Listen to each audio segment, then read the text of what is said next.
So today's guest is a mom, but she's also my sister, Heidi. And she's the perfect person to have on this episode because, well, we were raised by the same mom and we both have kids and we both are interested in why people kill. And this is a safe space. You've probably wondered if one of your 3 kids is going to become a serial killer. And I know which one. Yeah. Oh, I've tried guessing, but you can tell me. You're the expert. Well, no, we'll get through that. But have you ever thought that there was something possibly wrong with one of your kids that you might have a problem? Paige? Sure. Definitely. Absolutely.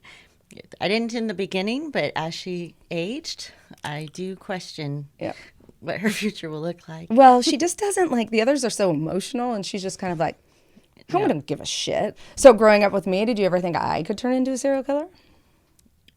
Definitely, because you acted so sweet and innocent, but really in your mind, you're having those thoughts like, I'm going to blackmail my sister. I did. I had to blackmail you. You were 5.5 years older than me and much stronger than me, and I had to blackmail you. That was the only way I could do it. Okay. Do you, Heidi, have any idea what we're going to be talking about today? None.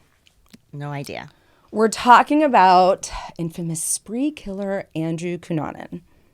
Do you remember Cunanan? Gianni Versace. Killed Gianni Versace. That's right.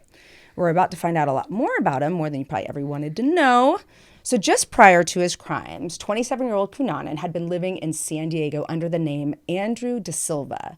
And he was widely known in San Diego's gay community as a charismatic drug dealer with a tendency to seek out wealthy sugar daddies. I wonder if our half-sister knew her. We have a gay half-sister who lives in San Diego and was in San Diego at that time. And she did kind of look for a sugar mama. Remember? I need to ask her. So he'd be seeking out these sugar daddies, and he'd recently just broken up with his biggest meal ticket, Norman Blackford, and was now without financial allowance that he'd become dependent on. This guy kind of gave him an allowance and would take him everywhere, and he became very fancy. Giving his friends the impression that he'd be moving to San Francisco, he has this like big farewell dinner on April 23rd, 1997 at a restaurant called California Cuisine. And although Cunanan had invited guests to the dinner the night before he left town, he said he had no money to pay for it, and his friends ended up footing the bill. He'd also mentioned that before the big move to San Francisco, he had some business to take care of with Jeff Trail, who had recently moved to Minneapolis, Minnesota. Bear in mind that Cunanan's former boyfriend, David Madsen, also lived in Minneapolis and was actually the one to graciously pick up Cunanan from the airport upon his arrival to the city. Remember that, because it's important. But what his friends didn't realize was that the ticket he'd purchased to Minnesota was one way. The first victim, Jeffrey Trail. He's a former U.S. naval officer, and he'd become friends with Cunanan in San Diego in 1991 while Trail was stationed there. Cunanan considered Trail his best friend. He even referred to him as his brother on occasion, and he helped set Trail up with men. But apparently, there's some inconsistencies about that. Apparently, Cunanan and Trail were not intimate, not ever intimate. But according to a former boyfriend of Trail's, Daniel O'Toole, the friendship was more one-sided and had begun to sour. Andrew was aggressive, obnoxious, and domineering a lot of the time, and he got on Jeff's nerves, O'Toole says, but Jeff felt sorry for him. Andrew thought that he was Jeff's best friend, but Jeff definitely did not think that Andrew was his. So a month before he's murdered, Trail had told a friend that Cunanan had approached him and kind of like asked him to be part of an illegal business that was most likely drug deals or drug trafficking, drug something. And Trail said he had refused and said, fuck you to him. Again, hard to prove, but that's the word on the street. To friends who didn't receive as many details, he'd simply said that he'd had a big falling out with Andrew and never wished to see him again without like totally throwing him under the bus by, narking out his drug deals. Needless to say, Jeff wasn't thrilled about Andrew's visit to Minneapolis. He's probably like, I don't want to talk to you or see you again. And he did not want to host him. He told a friend that he was like a relative you didn't like, but you had to let him stay. So that's what Cunanan does. He stays at Trail's apartment on the night of Saturday, April 26th, before heading over to former lover David Madsen's. Remember that name too. He called Jeff Trail on Sunday evening to invite him over to Madsen's apartment. Tragically, 28-year-old Jeffrey Trail was dead in David Madsen's apartment just days after Cunanan's arrival to the city. He had been beaten to death with a claw hammer and his body rolled up in a rug. His watch had stopped at 9:55 p.m., which investigators believe was the time of his killing on Sunday, April 27th. Now, I wanted to stop for a second and just talk about a claw hammer. This is somebody you know and you're close to, and a claw hammer is an incredibly vicious, intimate way to kill somebody. It's not only blunt force trauma, but it's also impaling them as you go. So that puts you in a category of viciousness and violence that is a little different than like shooting a former lover from far away, beating them with a claw. And this is his first kill. And he goes right to claw hammer. Moving on, his second victim is David Madsen. So remember, Jeff Trail's in David Madsen's house.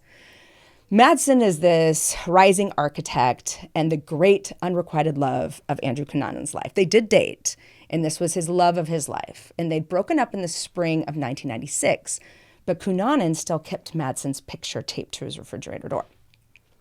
So Madsen and Jeffrey Trail knew each other through their connections with Cunanan, and there's some speculation that Cunanan may have been jealous or suspicious that Madsen and Trail were gossiping about him behind his back. And I imagine he might have been worried that they were dating, but I didn't read that.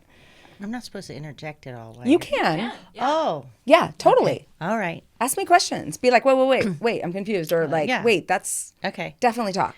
I was just talking about like the Claw hammer. yes, like that is very aggressive. He knows that you don't come back from hitting No. someone with a hammer or the claw end of a hammer. So he meant to kill him. There's no like, 100%. And I'm not so sure that is his first kill.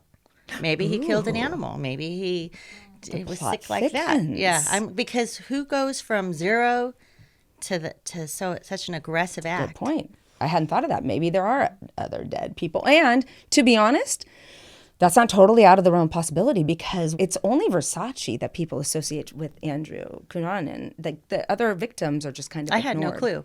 Yeah. But maybe he didn't start with Right. people or, because it does. I don't think you just go from not killing anyone to killing someone so viciously. Yeah. There has to have been some type of act prior. Yeah, ramp up.